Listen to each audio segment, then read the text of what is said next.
है मारपीट कर रहे हो? मेरा भी कॉलर पकड़ा है। आप तो इतने बड़े बूढ़े हो, आपके साथ में मेरा बच्चा मेरे कारण डांटा कि मेरी अगर आपकी माँ को ये मारे, ये पन्ना उठा के, तो क्या करोगे आप? चीज तो गलत है ना कि ऐसे अगर किसी को मारेंगे।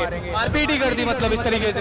2 आदमी ने मेरे को आगे से दबाया, घुटना टेका मेरे मुंह पे, इतना बुरा हाल अंदर यहाँ का।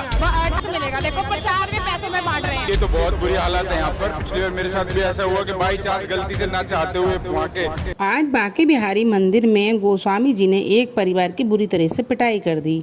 इस बारे में प्रेमानंद जी क्या कहते हैं? बांके बिहारी मंदिर में आए दिन कुछ ना कुछ गलत सुनने को मिलता है। आज ही की बातें देखें तो वहाँ के गोस्वामी जी ने वृद्ध लोगों पर हाथ उठाया, महिलाओं पर हाथ उठाया। सोचो उनके बच्चों पर क्या बीती होगी जब बच्चों के सामने उनके माता पिता को अपमानित करके उनके साथ मार पिटाई की गई होगी। बने रहें हमारे साथ वीडियो के अंत तक, हम देंगे पूरी जानकारी, मिलवाएंगे आपको उन परिवारों से जिनके साथ ये हादसा हुआ। वीडियो को लाइक करके चैनल को सब्सक्राइब कर लीजिए।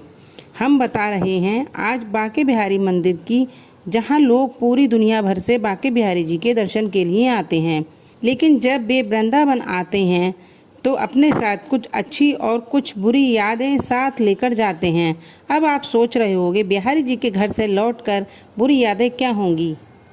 हम अभी वृंदावन में ही हैं और मैंने जो यहाँ पर अनुभव किए हैं वो मैं आपसे साझा कर रही हूँ।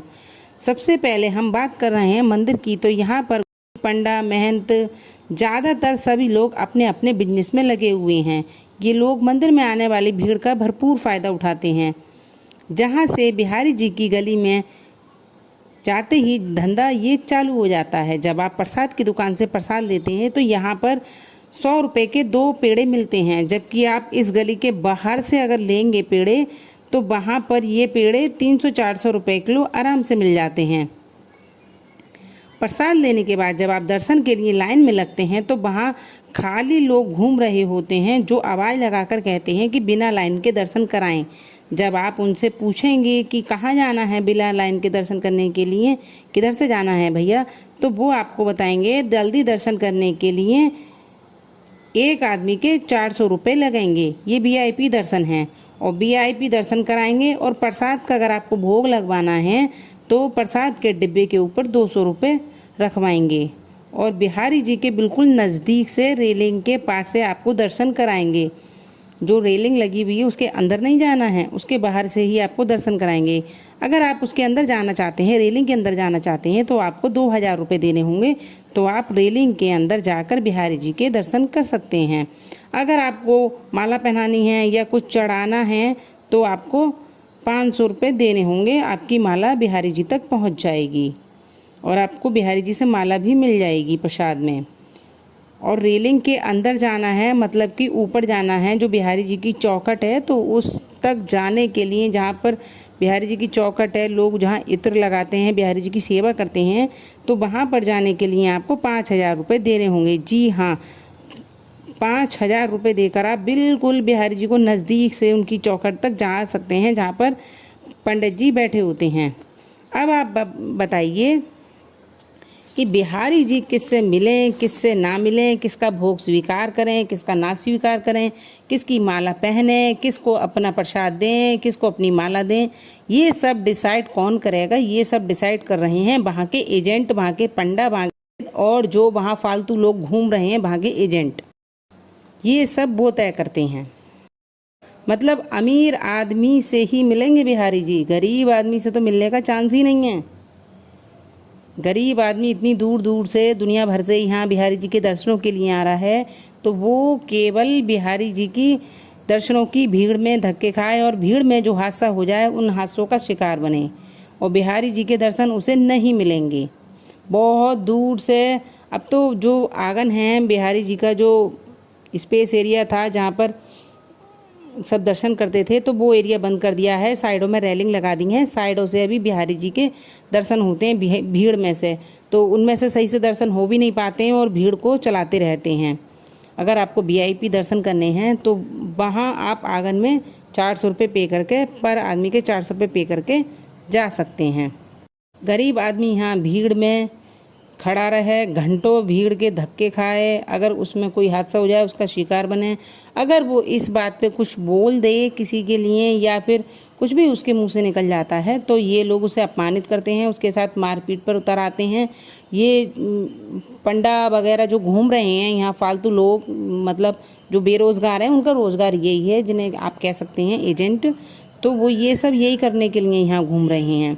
जो बिहारी जी की कुंज गलियाँ हैं वहाँ की आप दुकानों पर देखेंगे तो वहाँ के दुकानों के रेट भी वृंदावन की लोकल मार्केट से दुकानों के रेट जो हैं वो 4 गुना ज़्यादा हैं। वृंदावन की जो लोकल मार्केट है वो घंटाघर पर है, अगर वही सेम चीज़ आप वहाँ से लेंगे तो 100 रुपये की होगी, और आप कुंज गली से कोई वो ही चीज़ सेम लेंगे तो वो 400 रुपये की होगी। तो ये इन्होंने अपने हिसाब से लूट मचा रखी है। वृंदावन के लोगों ने, ब्रजवासियों ने जो कुंज गलियों में रह रहे हैं तो उन्होंने अपना एक गढ़ बना लिया है और जहाँ ये अपने हिसाब से लूट कर रहे हैं। मैं ये वीडियो बनाती नहीं, लेकिन हमारे सामने एक परिवार की यहाँ पिटाई की गई, मुझे अच्छा नहीं लगा, इसलिए मैं ये वीडियो बना रही हूँ। इन सब चीज़ों को लेकर जब प्रेमानंद जी से पूछा गया तो उन्होंने भी गोस्वामी जी का बचाव करते हुए स्पष्ट जवाब नहीं दिया और भीड़ में कुछ गलत ना हो जाए, भीड़ को व्यवस्थित करने की बात को लेकर टाल दिया। वो भी ठीक हैं, वो ब्रजवासियों की बहुत इज्जत करते हैं, अब वो इस मामले में क्या बोलें। तो मुझे नहीं लगता प्रेमानंद जी ने सही किया या गलत किया, आप बताइए। मेरे हिसाब से तो उन्हें कुछ ना कुछ बोलना चाहिए था जिससे ब्रजवासी सुधरें, लेकिन वो लोगों का बिजनेस ही यही है, उनका रोजगार ही यही है, तो वो क्या सुधरेंगे। भीड़ को देखते ही सरकार ने नए सिरे से सब कॉरिडोर बनाना चाहती है और भीड़ की भगदड़ से यहाँ कई बार बड़े हादसे हो चुके हैं, लेकिन यहाँ के जो ब्रजवासी हैं वो बिल्कुल नहीं चाहते हैं कॉरिडोर बने। यहाँ सभी ब्रजवासी कॉरिडोर के विरोध में हैं और यहाँ सरकार कॉरिडोर बनाए, अगर सरकार कॉरिडोर बनाएगी तो ये लोग धमकी देते हैं हम ये कर लेंगे या वो कर लेंगे, और यहाँ की औरतें भी निकल आई हैं, कॉरिडोर नहीं बनने दे रहे हैं। उन सब का यही मोटिव है कि यहाँ अगर कॉरिडोर बनेगा तो ये जो एजेंट घूम रहे हैं, पंडा घूम रहे हैं, गोस्वामी और ये सब बने घूम रहे हैं, ये सब का जो बिजनेस है, जो VIP दर्शन करा रहे हैं, भोग लगवा रहे हैं, माला चढ़वा रहे हैं, जो अलग अलग लोग घूम रहे हैं, पैसे ले रहे हैं, तो इन सब के जो हैं ये रोज़गार बंद हो जाएंगे।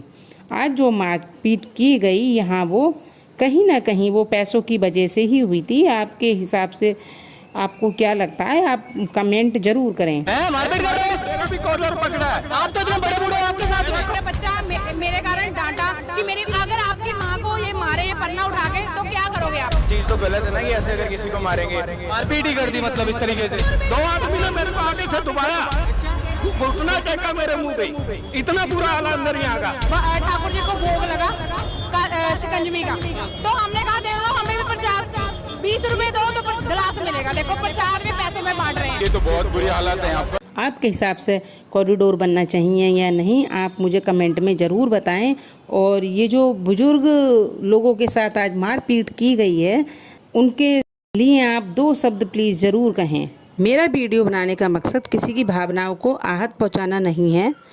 जो भी पंडित जी हैं, गोस्वामी हैं, मैं उनकी दिल से बहुत रेस्पेक्ट करती हूँ। मेरा जो वीडियो में कहना है, जो लोग फालतू घूम रहे हैं, जो एजेंट बने फिर रहे हैं, फालतू भीड़ में पैसे ले रहे हैं, जो राह चलते पैसे ले रहे हैं और VIP के नाम पर ठगी कर रहे हैं, मेरा केवल उन लोगों के लिए कंसर्न है। बाकी मेरा जो पंडित जी हैं, महंत जी हैं, गोस्वामी जी हैं, मंदिर के जो भी संत समाज हैं और प्रेमानंद जी हैं, उनकी मैं बहुत रेस्पेक्ट करती हूँ। तो ये ना समझे कि मैं उनके लिए गलत बोल रही हूँ, मैं बस उनके लिए बोल रही हूँ जो लोग पैसे की ठगी कर रहे हैं। अगर मेरी किसी बात से किसी को कोई आहत पहुँची हो तो मुझे क्षमा करें। राधे राधे।